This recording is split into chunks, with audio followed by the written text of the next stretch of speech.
बहुत स्वागत है आप सभी का रियल एक्सप्रेस में। मैं नदीम अहमद शेख। दोस्तों, क्या बीजेपी और आरएसएस के बीच कड़वाहट बढ़ गई है? क्या भारतीय जनता पार्टी और आरएसएस के बीच दूरियां बढ़ती जा रही हैं?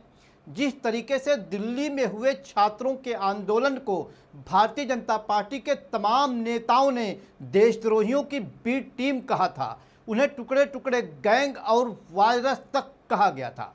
भारतीय जनता पार्टी के तमाम नेताओं ने उन छात्रों पर, उन युवाओं पर तरह तरह के आरोप लगाए और गोदी मीडिया ने भी उन पर हमले करने के हर तरीके को अपनाया। लेकिन अब आरएसएस प्रमुख मोहन भागवत ने कहा कि वो हमारे ही बच्चे थे और वो देशभक्त थे। यहाँ तक कि वो जो मौजूदा पीढ़ी देश में है ये उनसे ज़्यादा ईमानदार और देशभक्त है। लेकिन सबसे बड़ा सवाल यह है कि जो भारतीय जनता पार्टी आरएसएस की पॉलिटिकल विंग मानी जाती थी, देश की राजनीति में उसी का वर्चस्व है। केंद्र की सत्ता पे भारतीय जनता पार्टी काबिज है तो देश के तमाम ज़्यादातर प्रदेशों में भी भारतीय जनता पार्टी की सरकार है। लेकिन क्या आरएसएस और बीजेपी की लाइनें अब अलग हो गई हैं?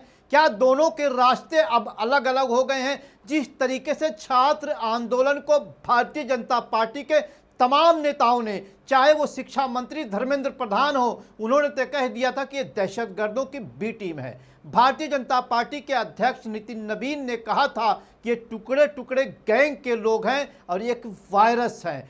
वहीं भारतीय जनता पार्टी के तमाम सांसदों ने इस आंदोलन पर सवाल खड़े किए थे।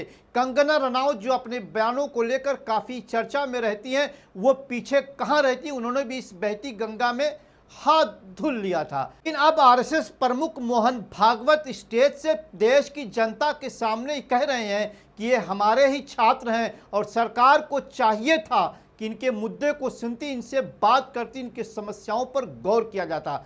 दोस्तों, इसके आखिर माने क्या हैं? क्या आरएसएस और बीजेपी के बीच अब खाइयां बढ़ने लगी हैं? जिस तरीके से दोनों एक दूसरे के माने जाते थे, लेकिन अब दोनों के बयानों में इतना फर्क देखा जा रहा है। एक तरफ प्रधानमंत्री नरेंद्र मोदी रील बना करके कहते हैं कि ये हमारे देश के युवा हैं, लेकिन ये भटक गए हैं। मेरी माँ को तरह तरह की गालियाँ दी गई और मैं उन्हें माफ़ करता हूँ। तो वहीं आरएसएस प्रमुख कहते हैं कि नहीं, ये हमारे देश के युवा हैं और ये मौजूदा पीढ़ी से ज़्यादा ईमानदार और देशभक्त हैं और सरकार को इनकी बातों को सुनना चाहिए। दोस्तों, जिस तरीके से देश में पहली बार देखा कि जब से भारतीय जनता पार्टी की सरकार बनी है, पहली बार वो बैकफुट पर आई है।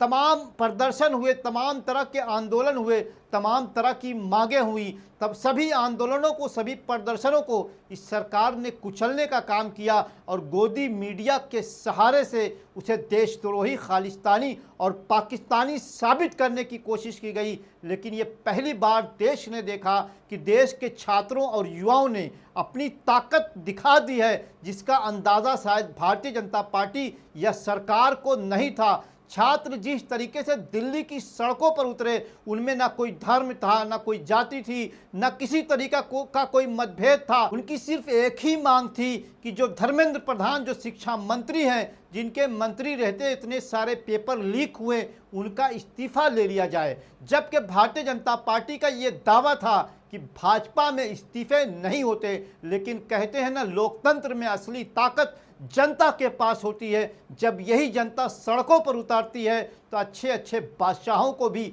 झुका देती है। और यही छात्र उसी संकल्प के साथ जंतर मंतर पर जमे रहे। तेज़ बारिश थी, तूफान था, आंधियाँ आई, लेकिन वो छात्र जंतर मंतर पर डटे रहे। और संसद मार्च के लिए जब छात्र निकले तो सरकार के पसीने छूट गए। वो सरकार जो अपने आप को बहुत मजबूत सरकार होने का दावा कर रही थी, उस सरकार ने मासूम बच्चों पर लाठियां बरसवाई। उसी सरकार ने पैलेट गन चलवाए। जब संसद में नेता विपक्ष राहुल गांधी ने पूछा कि आखिर अमित शाह गृह मंत्री कहाँ हैं, आखिर जवाब क्यों नहीं दे रहे हैं कि बच्चों पर लाठियां किसने बरसाने का ऑर्डर दिया था, तो गृह मंत्री संसद से गायब हैं। लेकिन आज का दोस्तों मेरा सबसे बड़ा मुद्दा यह है कि जिस तरीके से आरएसएस और बीजेपी एक दूसरे को हेल्प करते आए हैं, कहा जा रहा है कि अगर देश में भाजपा की सरकार बनी है तो उसके पीछे पूरी ताकत, पूरी रणनीति आरएसएस की है। आरएसएस ही ऐसा कैडर है जो भारतीय जनता पार्टी को सत्ता में लाने के लिए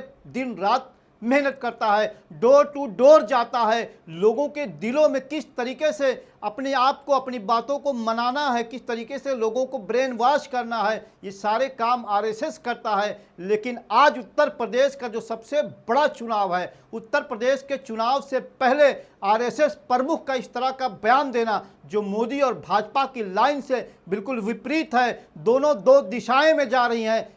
जब एक तरफ भारतीय जनता पार्टी ये कह रही है कि ये छात्र नहीं थे, ये गुंडे बदमाश थे, इन्हें विदेशी फंडिंग मिली थी, इनकी तमाम तरीके से जांच की जा रही है, बच्चों की जांच की जा रही है, छोटे छोटे बच्चों पर ये आरोप लगाए जा रहे हैं कि उन्होंने प्रधानमंत्री को गाली दी, तो प्रधानमंत्री खुद रील बनाकर उन्हें माफ़ करने की बात कह रहे हैं। प्रधानमंत्री कहते हैं कि ये बिगड़े हुए बच्चे हैं, तो वहीं आरएसएस प्रमुख ने आखिर प्रधानमंत्री के खिलाफ बयानबाजी कैसे कर दी। दोस्तों, इसके पीछे की मंशा क्या है? क्या आरएसएस अब गुजरात लॉबी को हटाना चाहता है? क्या आरएसएस अब गुजरात लॉबी को सत्ता से बेदखल करना चाहता है? इन तमाम मुद्दों पर और तमाम राजनीतिक घटनाक्रमों पर हमारी नज़र बनी रहेगी। दोस्तों, आप भी नज़र बनाए रखें और कमेंट करके अपनी राय ज़रूर बताएं कि आखिर आप क्या सोचते हैं। क्या आरएसएस और बीजेपी के बीच अब सब कुछ ठीक नहीं चल रहा है? इन तमाम मुद्दों पर अपनी राय कमेंट करके ज़रूर बताइएगा।